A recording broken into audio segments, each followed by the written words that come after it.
Hello everyone.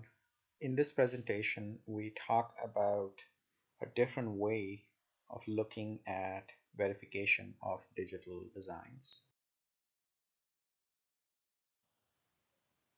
The objective for this part of the presentation is to familiarize with what is called as static formal methods, which problem do you apply this for, and how does it help overall verification flow.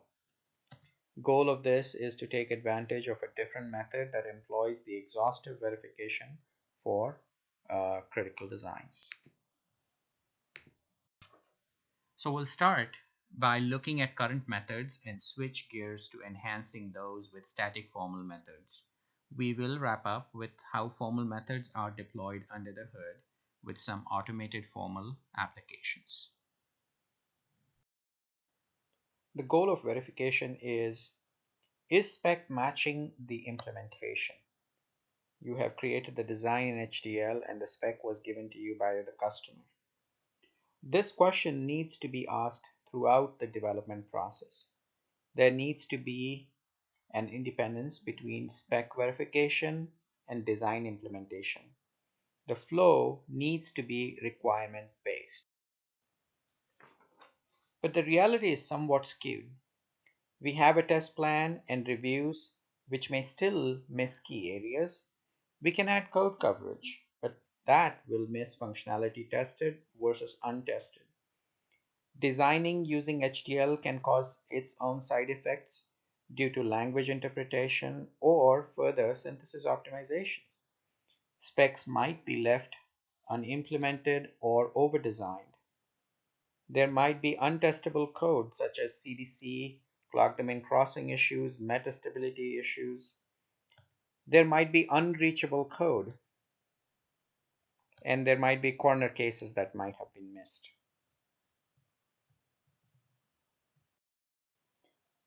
So how does our current verification flow look like? It involves applying stimulus and then viewing the response, be it in a simulator or a lab-based testing environment. Now, if you're using UVM or some advanced methods, you might have coverage embedded inside your test bench. But this is typically how a verification test bench would look like. Now, we rely heavily on reviews. It could be test case review, HDL code review, methodology review, etc. And our only observability of functionality tested happens to be waveforms or log files. And that most of the time that happens to be the functional coverage. Now we might add code coverage assuming that 100% is a good number. But as we saw earlier, that code coverage is not going to give you any information about functionality that is being tested. So this leaves issues around inferred spec, missing spec, untestable code, and unusable code. Here's a deeper look. Let's understand the fundamental challenge of verification, which consists of three conditions that must be met. To verify a design, we must generate stimulus to activate a specific line of code. It could be the structure, or it could be some interesting behavior inside the design that you are wanting to stimulate. However, that in itself is insufficient to properly verify the design. We must then generate additional stimulus to propagate the previously activated line of code or the structure or the interesting behavior to an output where it can be observed. Then we must have a checker that can detect correct or incorrect results. Hence, we could further classify these fundamental conditions necessary for successful verification as controllability and observability. Controllability, that is activate and propagate; observability, that is detection. If any of these conditions are missing or incomplete, then we will likely miss design bugs during verification process. Now, how can we improve the observability? You can add assertions, particularly low-level assertions, embedded inside the design. This can improve observability. This means that a bug that might have been activated during simulation does not have to propagate all the way to the output ports. It can be detected and fixed right where the bug is located, and assertions can flag the code. Once the bug has been fixed, these assertions can also be helpful in identifying good behavior. This amounts to the functional coverage. So not only are they good for simulation observability, debuggability, but also for functional coverage. Now these assertions, because they identify good behavior, we can use that to cover corner cases, and that is done using exhaustive formal analysis, which we will see more of in this presentation. Consider the situation of a reverse thruster. This is a key component of a jet aircraft that utilizes the jet engine's own power to slow down the aircraft during landing. Firing at the right time is crucial. A reverse thruster firing mid-air would cause catastrophic system failure. So ideally, there should be only one correct way or a very small number of acceptable conditions that would be happening simultaneously for a reverse thruster to fire. For example, the reverse thrusters should only fire when the wheels are down, a certain weight is on the wheels, the aircraft is going at a certain speed, and so on. So how do we approach this traditionally? So we identify the intention of the design. Then we go into implementation phase where we write the code in HDL, be it VHDL or Verilog. This basically transfers the spec into design states and transitions between the design states. This is called as the state space of the design. Now, will the design always work correctly? That is tested using simulation or lab-based testing. So typically the test is there to demonstrate the expected behavior. But what else could happen? What might have been left unverified? Is there any scenario that will cause incorrect deployment? Now, here's another way of looking at the current approach. Simulation traces a path through the state transition diagram. Given an initial state, it moves through various states in the design, but it is tracing a particular path to the expected behavior. Different stimulus is going to trace a different path through the design. Formal model checking has slightly different approach. Given a design and its ideal behavior as a property specification, it identifies state holding elements. It calculates next state function for the state elements. It looks at the cone of influence feeding into the state element, creates a Boolean function for transition from current state to next state. Given an initial state, the tool can calculate what are the next unique reachable states. At each transition, it verifies if the specified property holds true. And as it is sweeping through the design, it can identify paths that reach incorrect behavior. So exhaustively applying stimulus and finding the bug that doesn't match specified property. This in nutshell is model checking. It examines all possible behavior. Simulation tends to examine specific directed test-based behavior. What does writing a property mean? Property is, it looks something like this, right? So you have a property, you have an identifier for the property. This is written in system Verilog assertions, and you have a description. The description here says, if thruster has activated, check if there is weight on wheels. Was there weight on wheels? If not, then that's a problem. So there might be a series of these properties. This is just one way of writing one single property. There might be more than one properties, right? So you write the properties. There are two industry standard languages called as PSL, or Property Specification Language, and System Verilog Assertions. Now, System Verilog is a very industry-wide growing standard. There are people write UVM test benches with System Verilog, and there is a whole segment of language which focuses on assertions. So if I was to choose between these two languages, I would go with System Verilog because you have more flexibility in what you can do. PSL is very much focused only on assertions. It has no constructs for test bench or constraint random or cover group or functional coverage type of activities. So system Verilog assertions is preferable, but you can write PSL with traditional RTL test benches.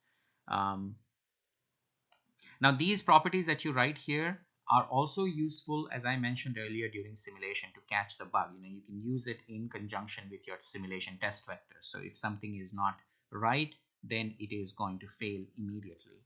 And then it will also catch coverage, like when good activity is happening. So, yeah. Now this So this can also be used for what is called a sneak path analysis.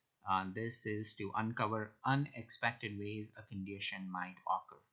So if a counterexample or a failure situation is found, then one fixes the design or adjusts the assertion with other signals. So we'll see more in a slide what that means.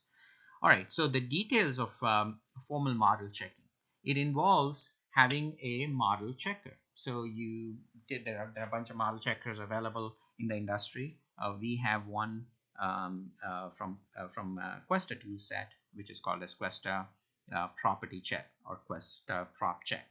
So formal verification can mathematically analyze the design model against assertion and find every possible situation that violates the assertion, right? So you start with your RTL, you start with an assertion. So now so what formal model checking is doing is it is going to analyze the design model and the assertion and find a situation internally without a test bench that can break this assertion. So if it does not find a situation, then what you get out of this formal model checking is called as proof, where reverse thrusters will only fire when weight on wheels is applied. If this is what your intention is, this is what your specification is, it is going to 100%. If it cannot find any firing, then that situation is called as a proof. So which means your design is solid and the property is good. Now, what can also happen is it might find a possible situation that can violate the assertion. Now, this is called as a counter example or firing. Now, if formal verification finds any counter example that was not expected, the design must be fixed. Or perhaps it is possible that there was a issue in the requirement that you interpreted and the way you wrote the assertion. But basically, so these are the two scenarios. You get a proof or a firing. Now, sometimes once you get a firing, you will get a stimulus scenario, which you can then take to your test bench environment and try to figure out, when you apply that kind of stimulus, what is causing that firing. So this is also a good bug bug hunting mechanism. So you can use the stimulus to go and find in the simulation environment to find the issue.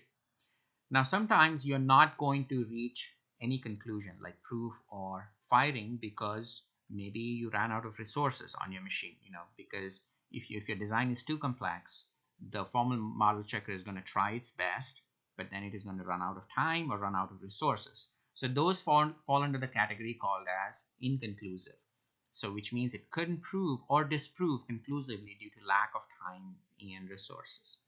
So this in a nutshell is how formal model checking works. You start with the RTL design, you have a requirement in assertions, the system Verilog assertions or PSL. When you run the tool without a test bench, you get a proof or a firing or an inconclusive. And then you go deal with it as necessary. Now we talked about sneak path analysis. This is one way of deploying formal analysis with your design. You start out with an initial condition. Our initial condition is do not activate thrusters. So various paths might exist to break that condition. So formal allows to find good path versus the bad ones. So you start with an initial condition. The initial condition, in this case, I'm showing a PSL example.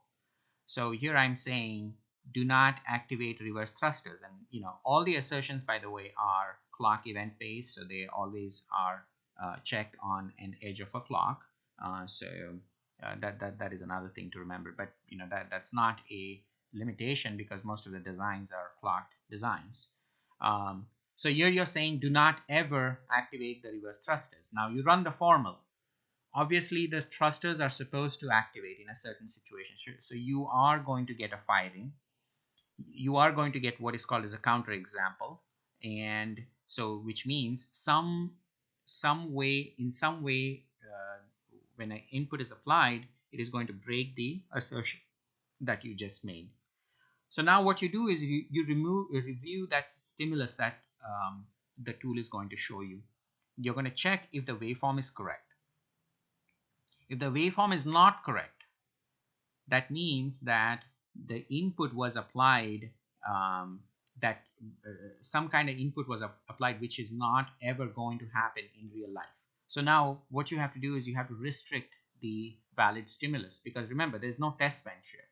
So the tool is mathematically exhaustively applying the stimulus. So you got to say, okay, well, that particular set of stimulus is illegal. So those fall under the category of assumptions. So you put stuff in assumptions. Now, if the waveform is correct, now what you have to do is you have to see if the path that caused that firing is valid. If it is a valid path, for example, weight on the wheels, which means the brake was hit. Now that's a valid condition. So there might be a series of these kind of valid conditions. So those you might have to omit, and that omission can happen something like this.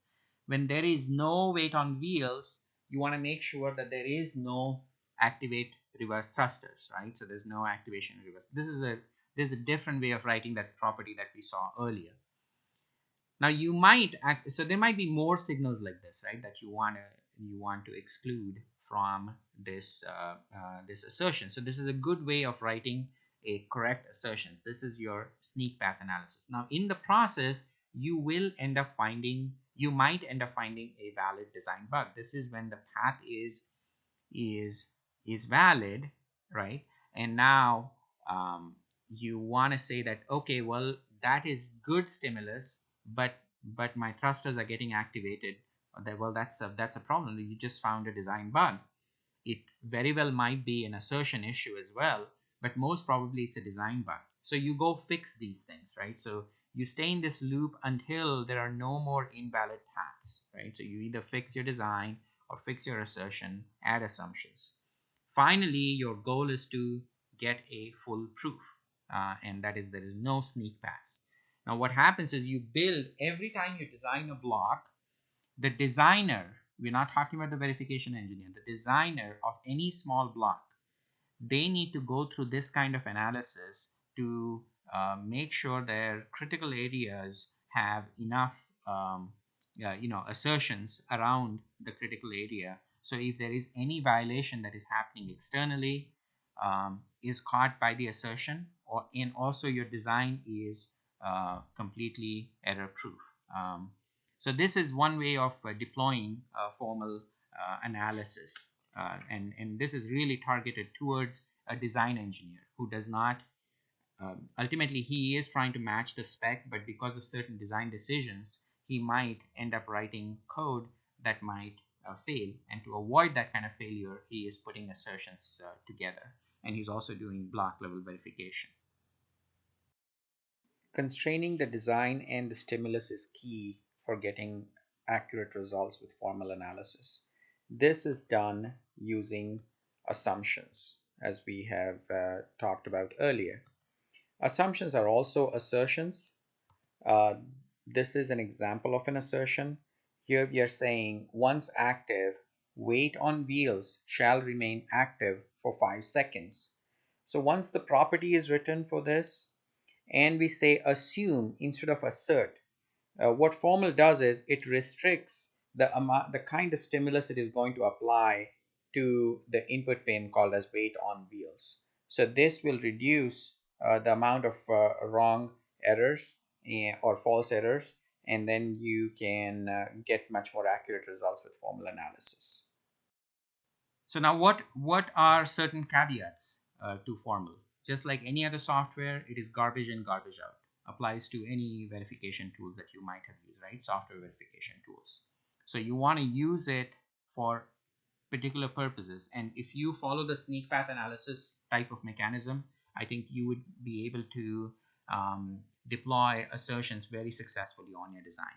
Now, typically, what people end up doing is they typical mistakes that might happen is there might be wrong assumptions, which might means you are generating bad stimulus, right, at the input. So it is best to do a sanity check with simulation on those assumptions.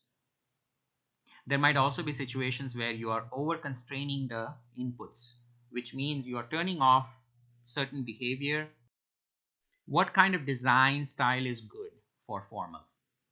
It is primarily meant for control logic type of cases.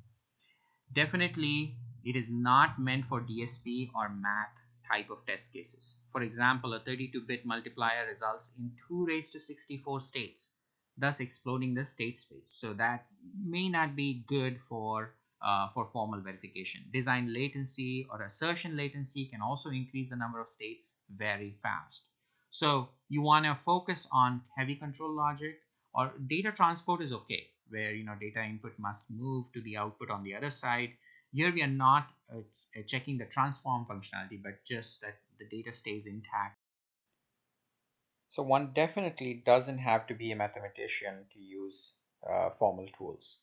It is not all or nothing.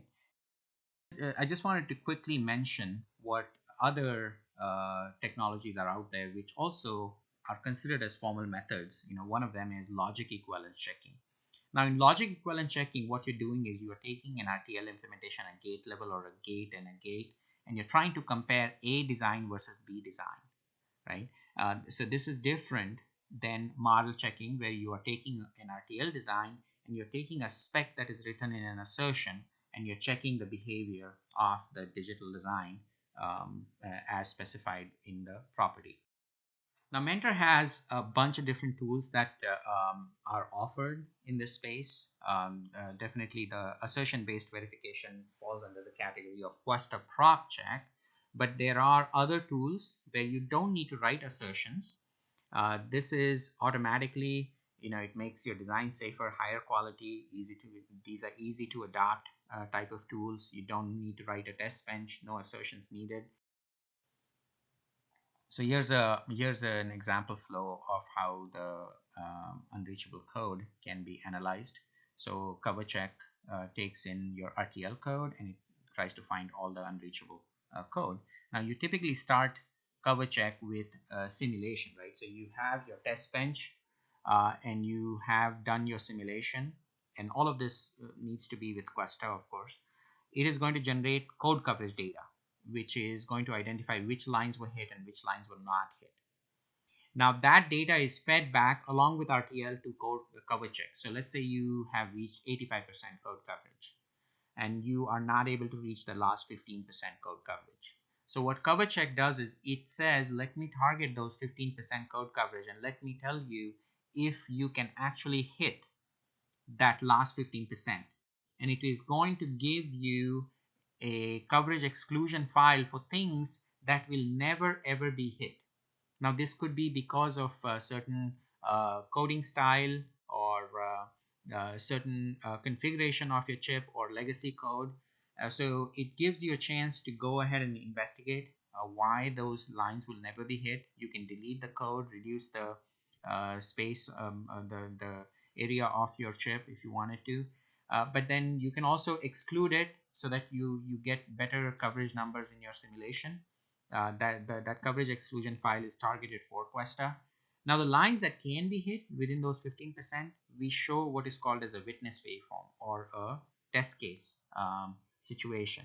And you can leverage that to create a better test case that can target those specific lines that can potentially be hit. AutoCheck does a deeper design analysis to weed out issues with FSM, arithmetic issues, bus issues, X initialization issues, combo loop. So it has a series of checks beyond the code coverage checks that we saw earlier that can allow you to fix low-hanging bugs that you might have on a piece of design that you just created. This does not need a test bench. It does not need an assertion. It has a pretty good, very rich debugging environment. Finally, the clock domain crossing issues, those can be identified with our Questa CDC tool. Here we identify the synchronizer. We identify any protocol issues across the synchronizer if the data is being wrapped too early. And we can also find any issues with reconversions. So once you find a proper synchronizer, well, first of all, we find missing synchronizer, right? So you go fix the synchronizers. Once a proper synchronizer is identified, we generate assertions across those synchronizers, which you can take to simulation or formal analysis and verify that there's not going to be any protocol violation across the synchronizer. And then for reconvergence issues, we can go and inject metastability across the synchronizers so that you can test out if the logic on the right hand side here, if it is tolerant to any delays that might be caused because of these synchronizers. For more information on formal based verification methodologies, you can go to verificationacademy.com. So in conclusion, static formal methods is a complementary solution to simulation to enhance your overall verification.